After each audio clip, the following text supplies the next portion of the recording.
with population means an increase in the number of data generated.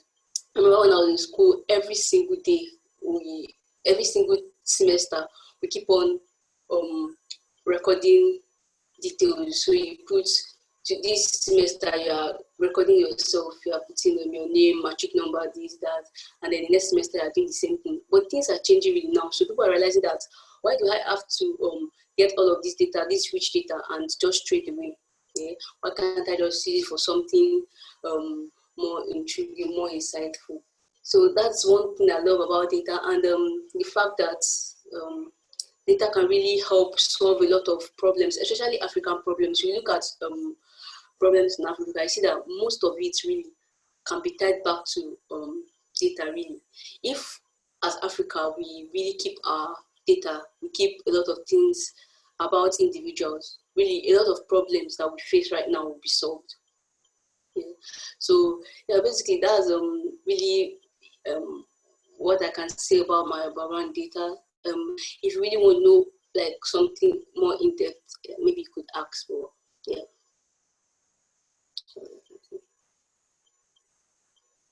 Okay, thank you so much. That was very insightful. And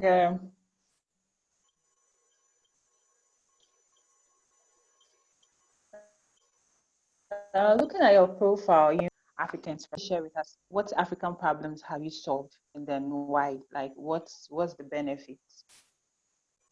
Okay, so first of all, one thing I would say, because you know I'm Nigerian, so I would really relate it first of all with Nigerian problems. So one problem with Nigeria is that we don't really have database of our citizens.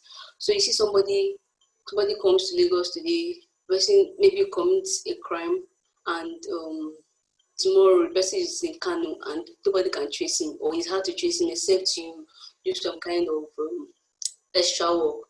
Meanwhile, when we like we see in movies, when you watch Hollywood and you see people that commit an offense, like it's hard for them to just run out because you are on the database. Everything about you, your date of birth, where you are right now is on database, and that's like one big problem I really look forward to solving in Africa.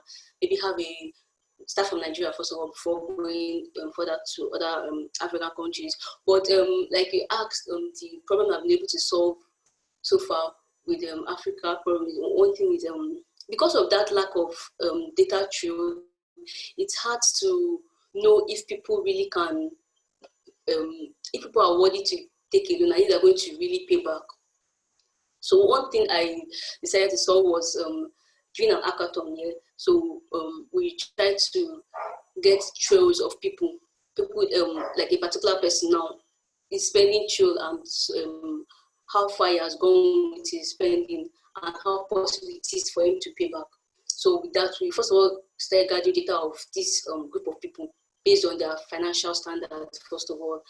And then with that, we were able to predict will this person be able to pay back in the future or not. And people were really surprised when we told them that, okay, no, you can't really pay back this loan because we realized that he defaulted on the loan 2 years back, because it's something that you would not expect a Nigerian to know about you or that. So I think that was like one first problem I saw that I was really proud of. I saw with the team that I was really proud of, and I think that's a good starting point to lead me to where I hope to get to in the nearest future.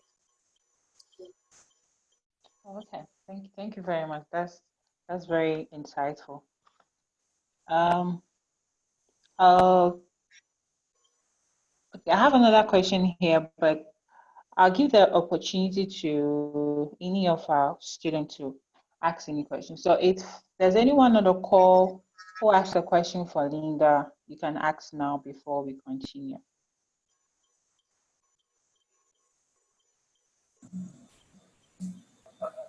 Okay, this is Patrick. I would like to know the volume of data you're analyzing. Is it pertaining to a national population? I mean, size of that kind of data, and uh, also specifically how has the data projects you undertaking being geared towards solving society's problem, and if there are any examples you can also elaborate on them. Thank you. Okay. Hi, Patrick. So, you said first of all my projects, right, that have joined in solving African problems, and then also the volume of data I've worked with, right? Okay. So first of all, like I mentioned earlier, I said that Nigeria, first of all, or Africa, we find it really hard to keep. We're not. Although we're beginning to wake up, but we're not really realizing um, the importance of data. So that's why so far, you check 5 years back, it has not been something where Africans have been keeping data trail or whatsoever. But so like this period is really hard to. People are waking up here to the fact that data is important, so they're beginning to really keep data and make use of data. But it has not just been something that has been really, people have not really had, seen the importance of keeping it. But so far, the volume of data I've worked with, I would say it's a lot.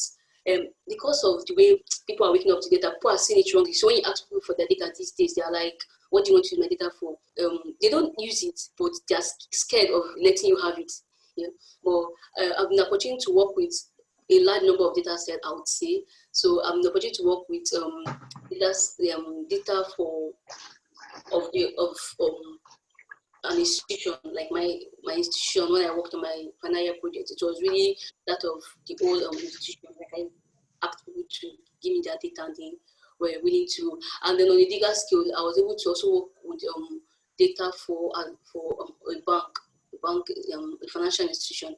Yeah, I mentioned earlier that I was involved in an hackathon, so it was data for a bank, and for different clients. Um, yeah, and so on the national level, I would say maybe with Kabul and all, but it's really hard to go to a national level to get data for, because I'm going to ask a lot of questions. What do you need data for? How are we sure we can trust with your data? They're not really it, but they're going to be really skeptical about giving it to you. Yeah, but hopefully we get to that stage where we use more, where we'll be able to use larger data sets. So the projects I've worked on and how they are based on solving Africa's problems. So like I mentioned earlier, one of Africa's biggest problems is that they don't have a trail of people's data history. So as if you notice, for example, in the European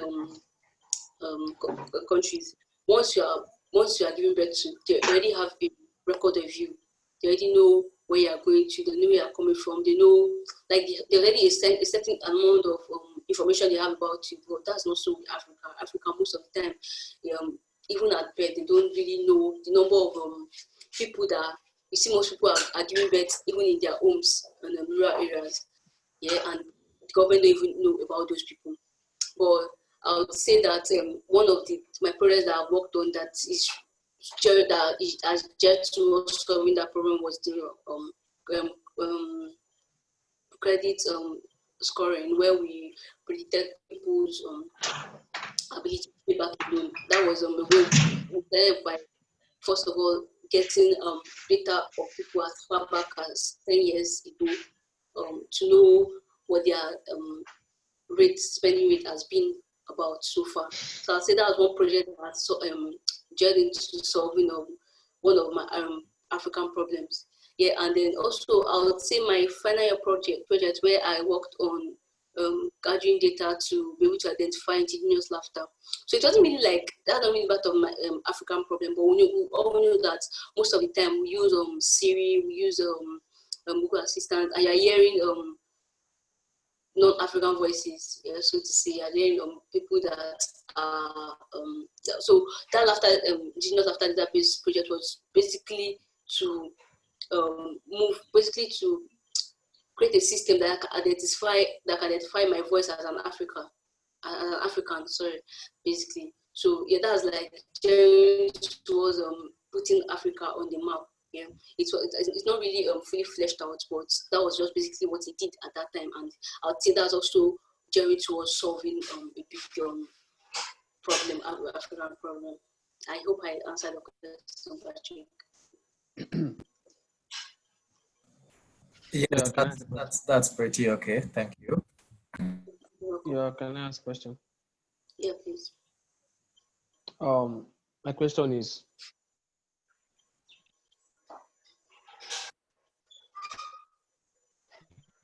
how do you relate data science, if a business analyst in the future, how do you make use of data science to make things happen? Okay, so how do I use data?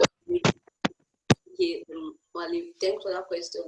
First of all, I would clear it here that data scientists, machine learning engineers are not magicians, because that's the kind of that's kind of, let's say, feedback you get, where people will be like, okay, you have data, just get it done. So really, I would say how we make things happen is with data, really. So I have your information. For example, I have information, Wale, I have information as someone who has gotten things. If you bought, let's say you bought, for example, let us say you're someone that like football, so you got some games. I've checked your records, your data record, and I've seen that you've gotten some gaming, some football things on some other sites, and you're also interested in playing bets. So I have that data about you. So really, when I have any product or any service really that has to do with football or has to do with games, you'll be number one person I would like to push it to. Why? Because I know that you'll be among the you've been 1% of you're among the 1% of the 1% that will be interested in buying that or using that service. Because why? I know that you have interest in things about games and football. So how really you get things done as a data scientist is with data. Once I have your data, I have things about you, I know things about you. I'm definitely going to use that to target you. And it's really helps both of us, really, because you're going to be pissed if I am pushing advert to you about, let's say, about buying women's underwear. Yeah, because you're not a lady, you're not a woman. So you're going to be really angry. Why are these people doing this to me? And when I send you a service about football, you're going to be really happy because, okay, this person knows me and this is what I'm looking for, or maybe not, but this is what I'll be interested in. So really, making things happen as a data scientist is on both ends. It's on your end, it's on my end. If you give me your right data, I use it to tailor the right service to you, and we are both happy at the end of the day. I don't know if I answered your question. If yeah, Wani. Yeah, thanks so much. We did. Thanks so much. Hello? Hello? Yeah? Hello? Okay, this is Ubana. Okay, so I want to ask a question. Two questions actually. So what's your day like practical example of your work day as a data scientist, like things that you do. Then for projects, your company project, like what's the time frame for you to conclude a project? All right.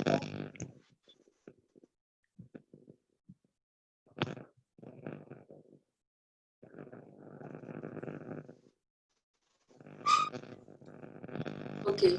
So this for me is going to be really what I am working on and what I have to deliver on. So let's say, for example, I have to this is like a basic example. Let's say I need to get people that will be interested in a particular service, a particular service, for example. First of all, I'm going to ask the company or the organization, do you have a database of your customers? First of all, do you? If you don't, then okay, we'll have to get through the details of gathering data. But obviously, as an organization, you should have some kind of customer data. So I'm going to ask you, are you ready to let me work on them, or you don't want me to work on them? But if you really allow me to work on them, it's going to make our work faster. So if you're going to give me something about let me be specific now.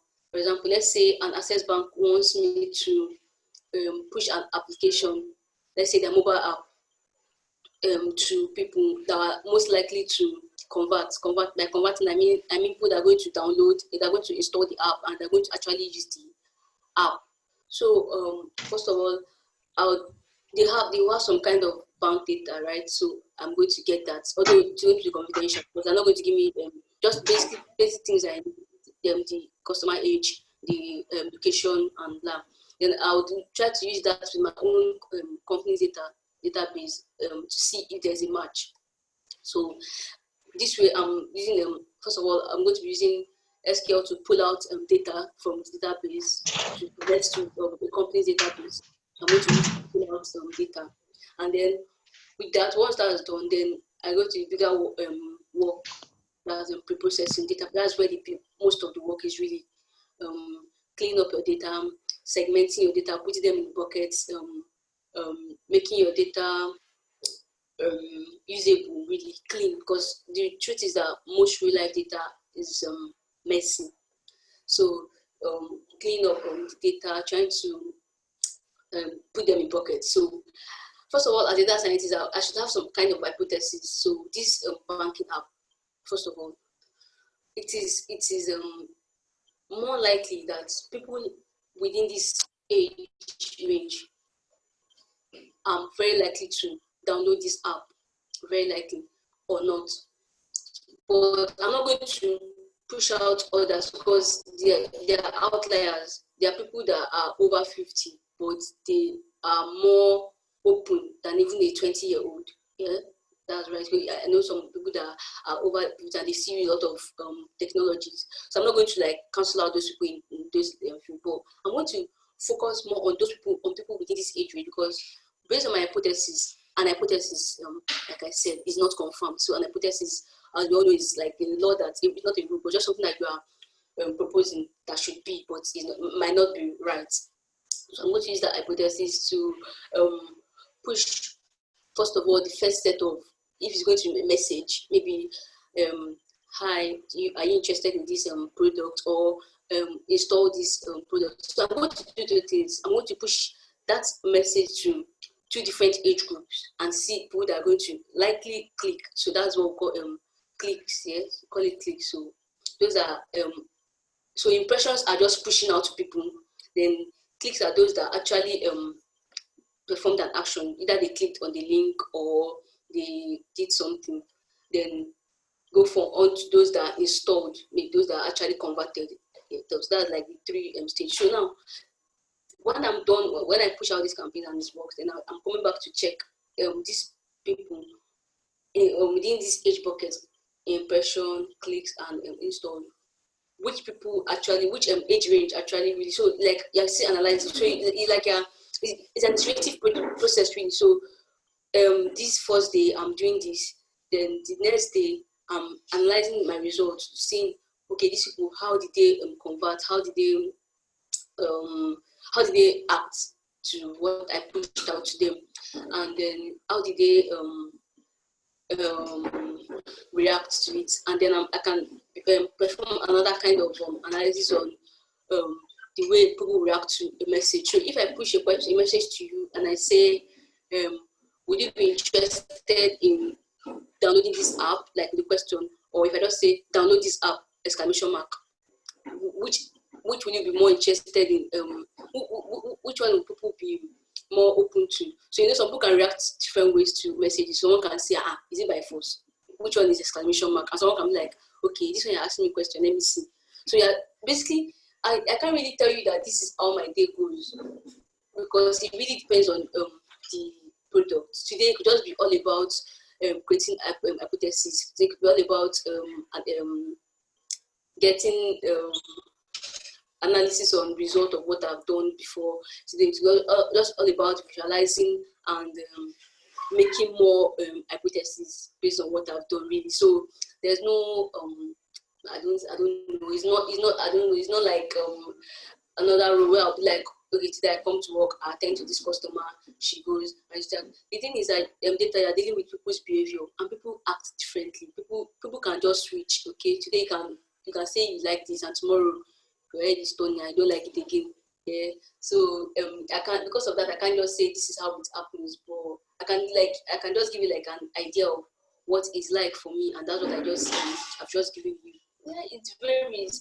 And then some days will just be all about working on machine learning models. So by the time you are done analyzing, you know that this is what you've gotten. So you are now trying to use that data to predict on people that are more likely. So you can now go ahead and do something like a model that can get in more data. So let's say I have this group of people now and they responded to this service this way. So I'm sure that people of this age group that live in this location, they are very likely to convert. So I'm not going to show that data, I'm going to keep it and probably use it to I'm going to run it to a model to tell me, to maybe get more lookalikes, so more people that have the same traits as you, yeah, and are more likely to convert on future products. So there is really no hard and fast rule to how my day goes. It could today just be about cleaning data. Really, it can be that.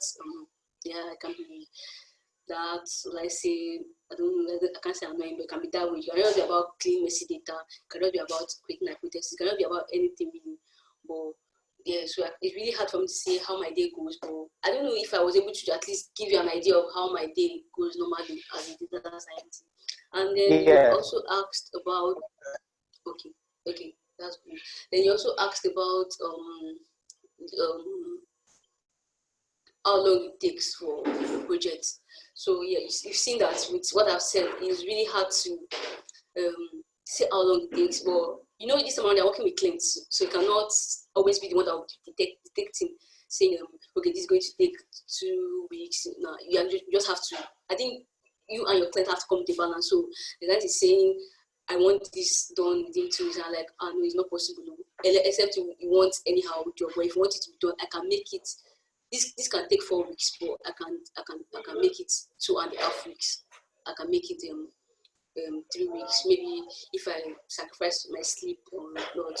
And it could also be a project that could take just 1 day. If it's something I've worked on before, maybe it could just take 1 day. So you just be like, okay, this can be done with 1 day. I'll just have to run your data through my model and see how it behaves, really. So there's no how do I say now? I can't say it takes 2 days to do a normal data project. I can't say it takes 3 weeks. It could take 2 days. It could take 4 weeks. It could even take months. But the point is that you're making progress, and I'm sure that you're really making progress. I don't know if that's clear about now. Okay, thank you. Thank you. All right, thank you very much. I think I saw Damilora's hand up. So if you have a question, you can just go ahead and then ask.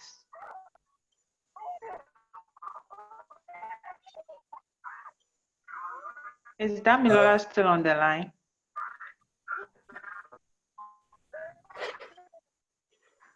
Patrick here. Can I go ahead? Okay, Patrick, I'm seeing someone else hand up. So let the person ask and then you come in.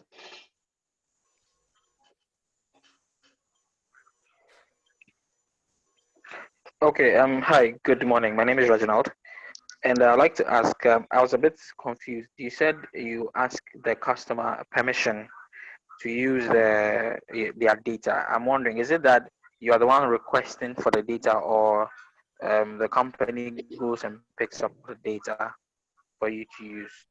So does that mean that if you do that, then you still have to ask the customer whether or not you use certain parts of their data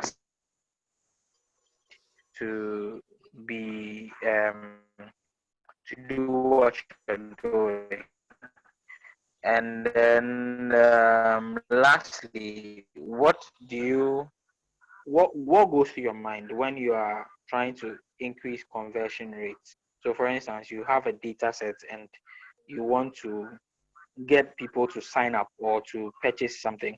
What are some of form you whether or not the conversion rates are going to be high or low, or even how to even target the right kind of people to boost your conversion rates? Thank you. Okay. So yes, thank you, Reginald, for that question. So first of all, there's something called data privacy. Yeah. So if I'm working for a Facebook, or if I'm going to work for a Facebook, there's a kind of agreement you've had with your clients when they say sign the privacy, agree to the privacy that when you're signing up. I know most people don't read that, but there's actually a kind of level of will I say there's a level of permission is given to Facebook to be able to use your data to some extent. Yeah. So Okay. Yeah. Me coming as a third party to help Facebook maybe do something. I have to ask Facebook, this thing you want to do, this thing you want me to do for you, is it part of the agreement you have had with your clients? Is it part of it agreement you have with them so that can I use the data to do so and so? Because it might not be part of their agreement, and to be wrong, so I can't just go to a Facebook and say because I have to do something for you, you must give me the data. But it's only going to be make the work faster and easier. So I have to ask Facebook, will I be able to? Is there like this agreement? There's always a kind of contract that you sign that this is the extent me as a third party can use your data to. Yeah.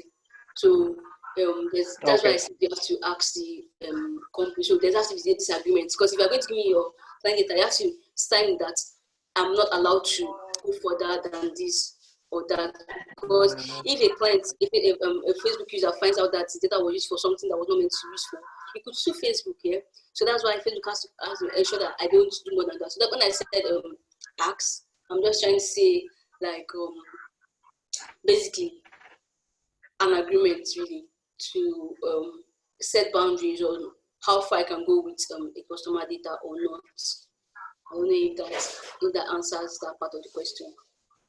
So Yeah, it does. it's not like so as a data scientist, I'm not just allowed to use any data that is not open to you. Yeah, there are platforms that have data that are open. So you go to Kalku, you see data that you can use for anything. But when we're talking about real clients, when we're talking about real people, you don't just because you're a data scientist and you're working on a project, just because people might not be comfortable. Maybe people have not signed up for that kind of agreement. So you have to have that agreement so that in the future, if somebody comes, a client is coming to sue you or is coming to say something that was used wrongly, you can easily refer back to an agreement between you and the user.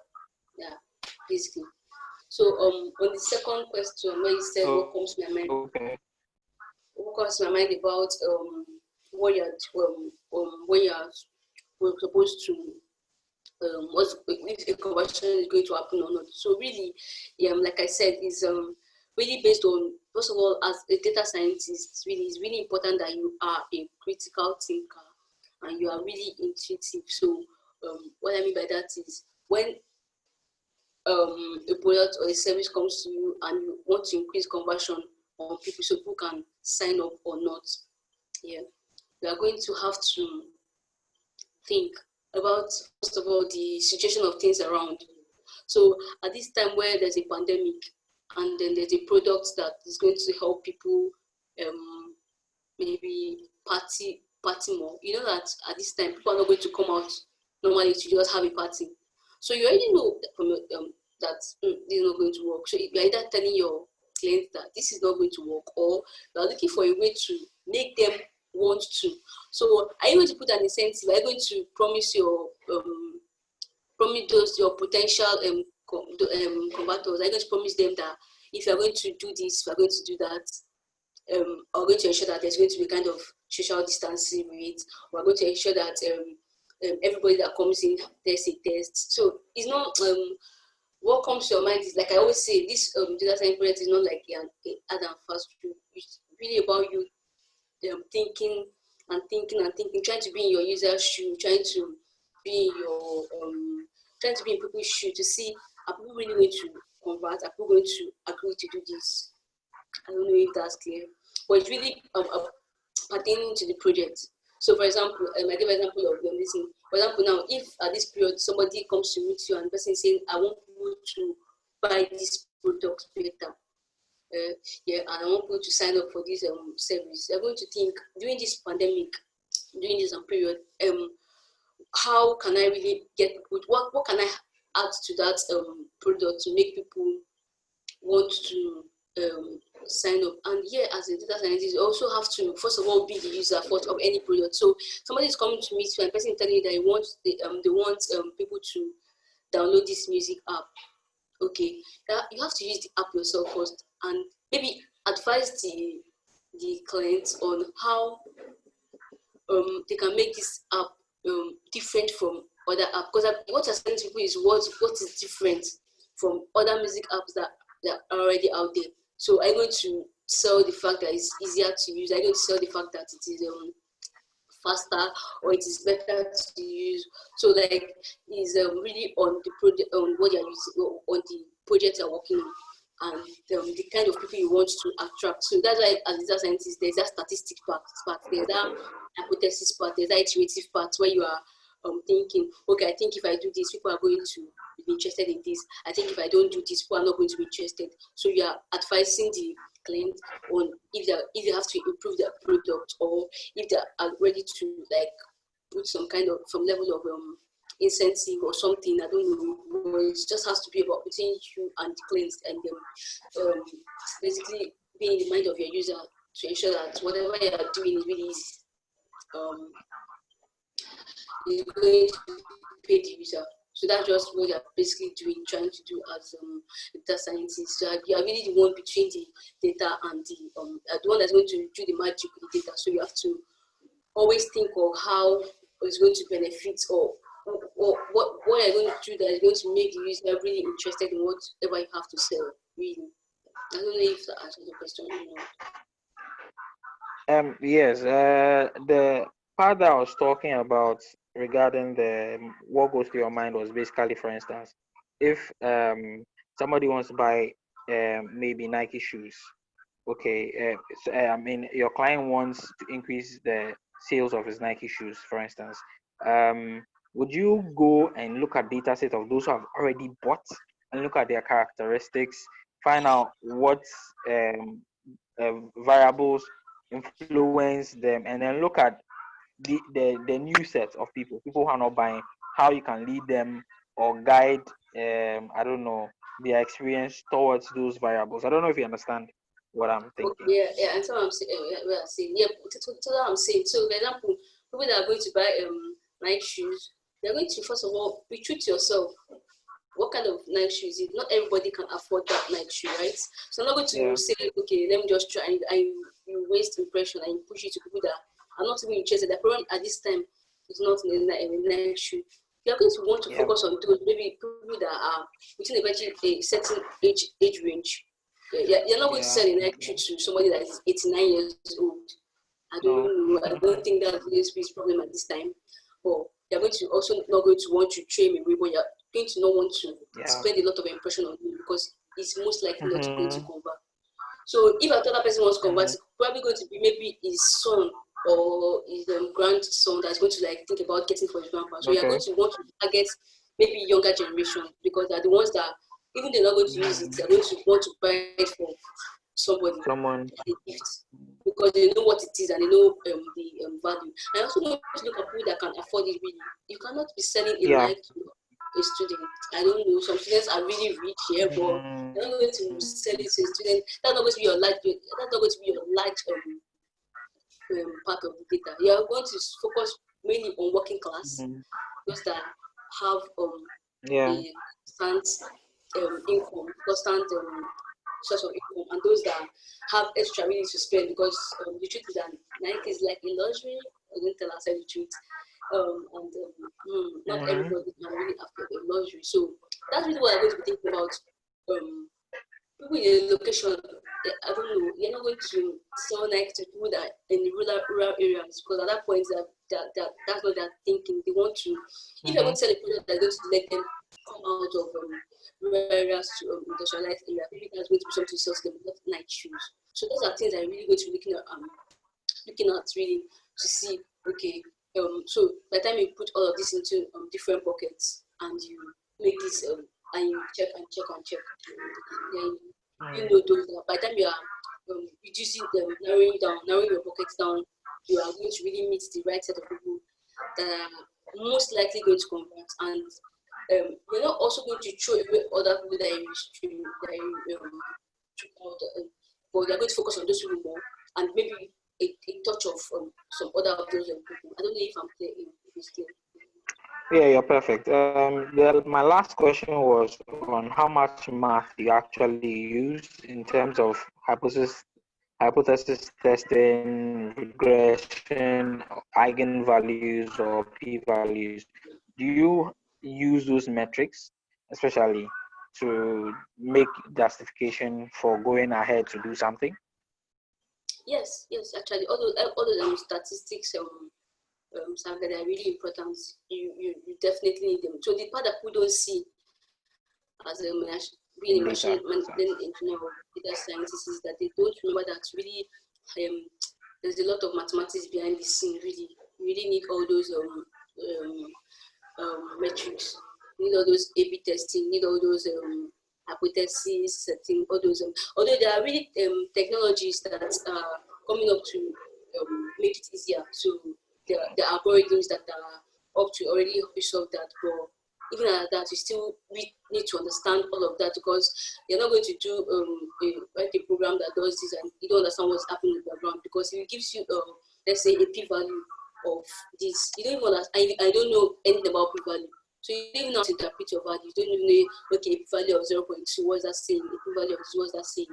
So you really need to understand all of that. Really, that's really like a part of the bulk of the work. Yeah, so it's really used. Really useful. You may not really have to use paper and biro to solve all of those things, because now, thanks to technology and program and some algorithms, you can easily get out there. But you still need to understand what's going on. You still need to know, okay, if I'm getting this value, what does it mean? If I'm getting this value, what is it saying? So you still need to understand those. Yeah. Okay. Well, moderator, please, can I ask the last question? Or Thank you very much. I can see the hand of Sandra is up. So, hand has been up for a while here to also ask, because our time is really running out. Thank you. So, Sandra, please go ahead and ask your question. Okay, hello. Yeah, Linda, I admire your passion, and I would like to know, okay, how long have you been in this field? And also, I'm asking all my questions so that you can answer them at a go. Yeah, first one, I would like to know, how long have you been in the field? And also the tools you use, your choice of tools, and why do you use these tools? And also, aside the technical know-how, I would like to know the qualities a data analyst should have in order to be successful in such a field. Okay, thank you very much, Sandra. Thanks for nice words. I appreciate that. First of all, I've been in this field for roughly, I'd say 3 years. Three to 4 years. I mean, let us say between 3 to 4 years, really, because I started this journey while I was in school, and yeah, it's been really a ride and an interesting one. So the tools I use.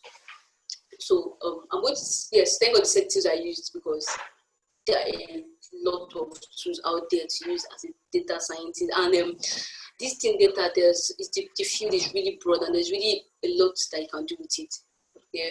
So as in data field, there's the data analyst, there's data scientist, there's data engineer, and there's the AI engineer.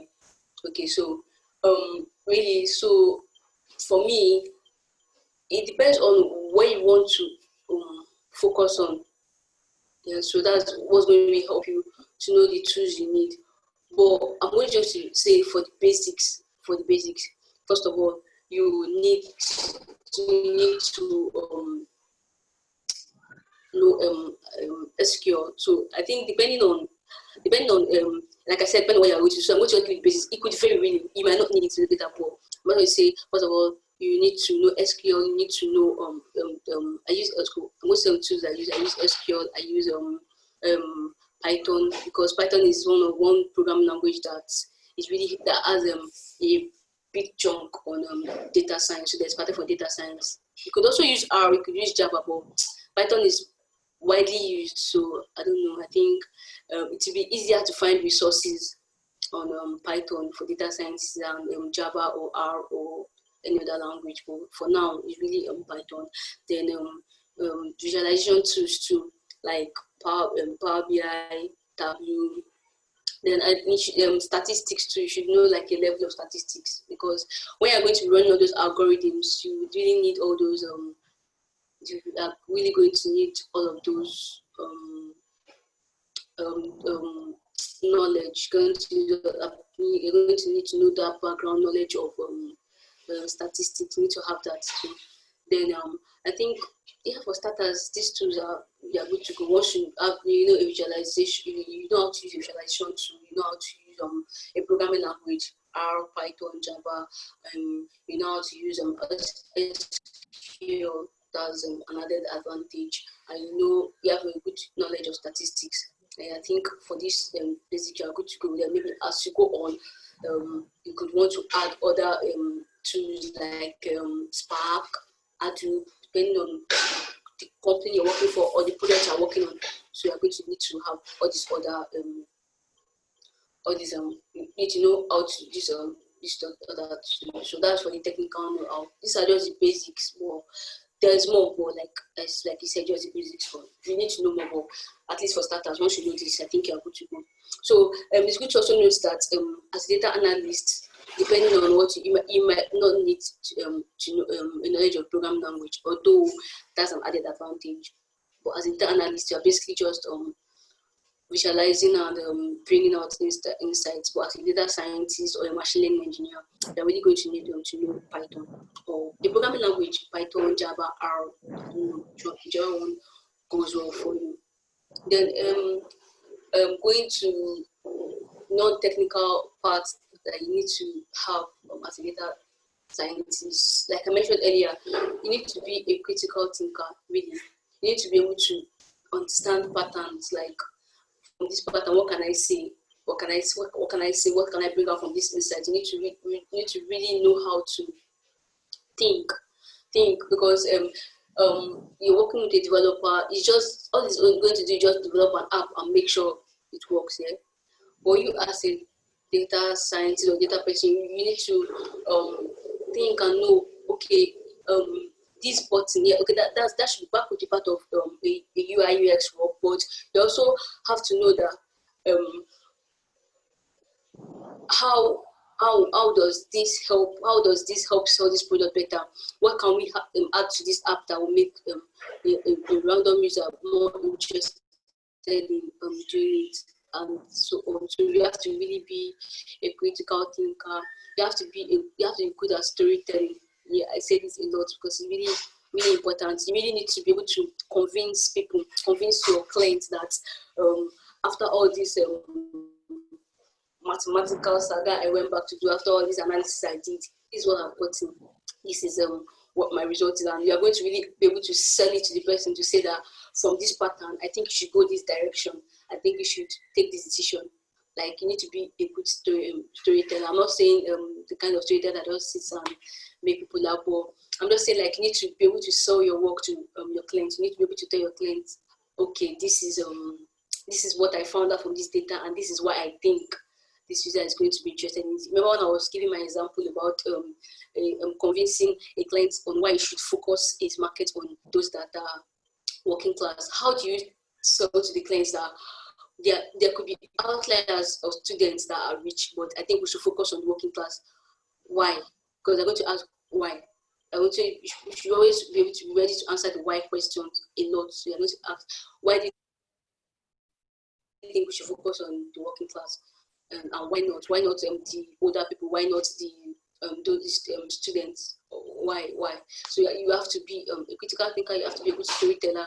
You have to be really open to details. So you have to be someone that has eyes for details. So how am I seeing this particular detail? How am I this thing? What does it translate to? This small outlier. What could it mean? Could it affect my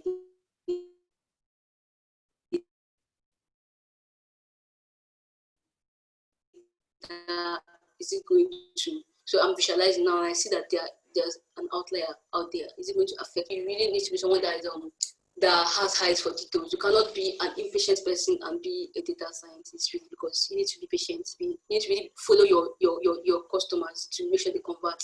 So you push this product to this person today and the person just installs and stops there. You have to think, okay, could it be data issue? Could it be because the person doesn't have enough data to complete the process? Or could it be that the person stopped having interest in this particular app? Or what could it be? So what am I going to sell to this person? You have to follow that person, because that one conversion can really help you meet your target. So you have to meet the person and be like, okay, push another message to the person and say, hi, and notice that you stopped at this stage. You can do this and this to continue, or maybe give an incentive that gets 50 MB if you complete your step. So you have to be patient, really. And the person still doesn't reply to the convert.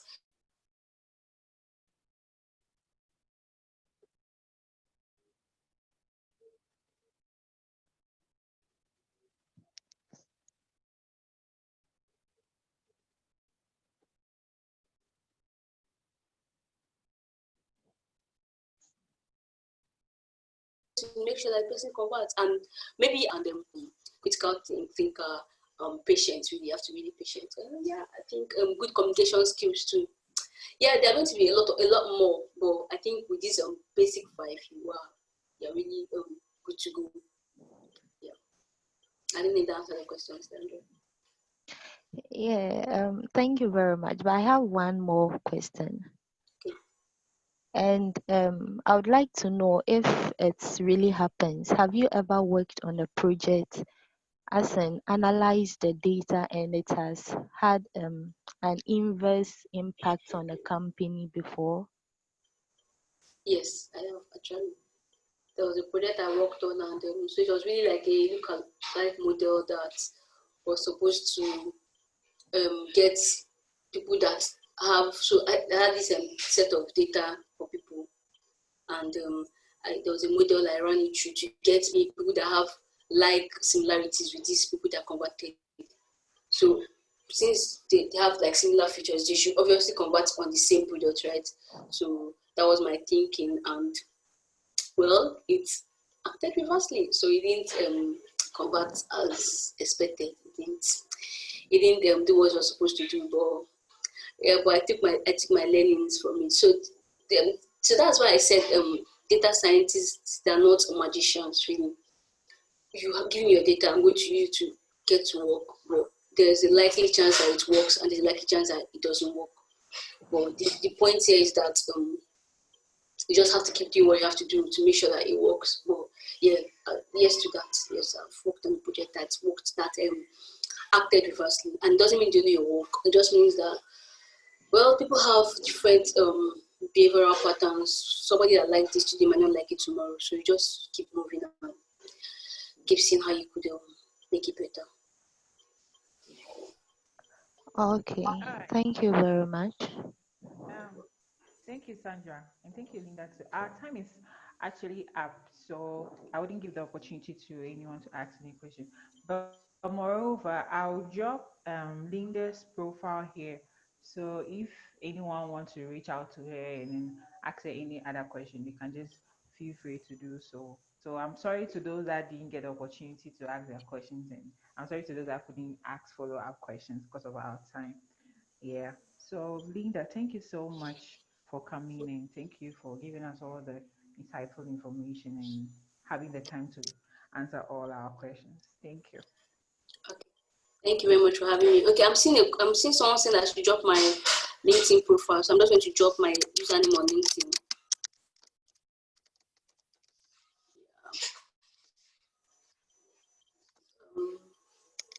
Let me just drop my name on LinkedIn, just Linda Oranya. Really. Yeah. I think that works. Okay, thank you very much, Jennifer, for having me. Thank you everyone for having me. I really appreciate this opportunity, really. And thank you to all those that asked the questions. I'm grateful. Thank you. Welcome. Bye-bye. Bye.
Are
we good to go?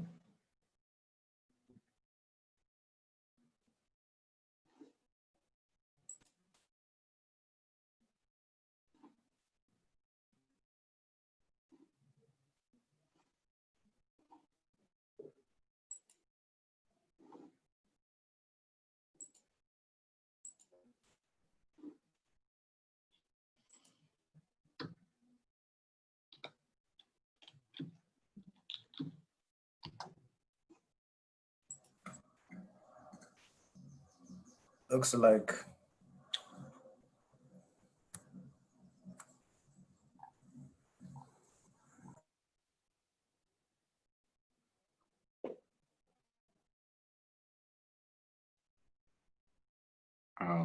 Labi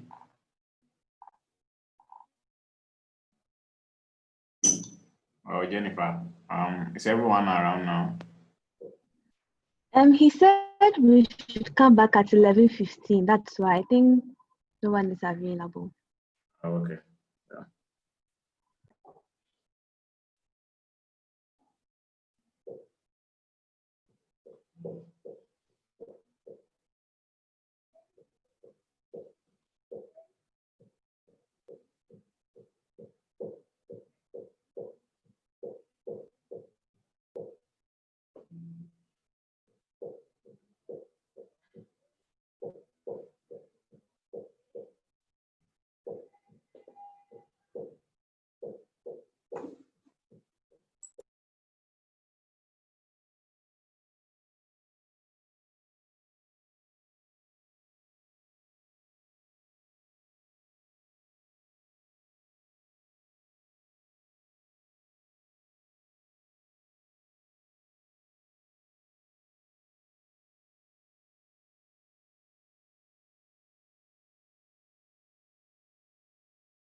Derek.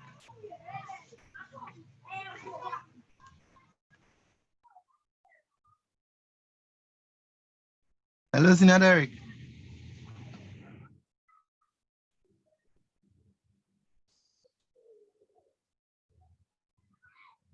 Yeah, Hello. Labi. Yeah. Yeah, I'm here. Please, have you started? No, I've not started. Okay, so let me use just 2 minutes to tell them something about what actually happened to one of our colleagues and how she's. Oh, please, just a minute. I think, Jennifer, can you make me a co-host?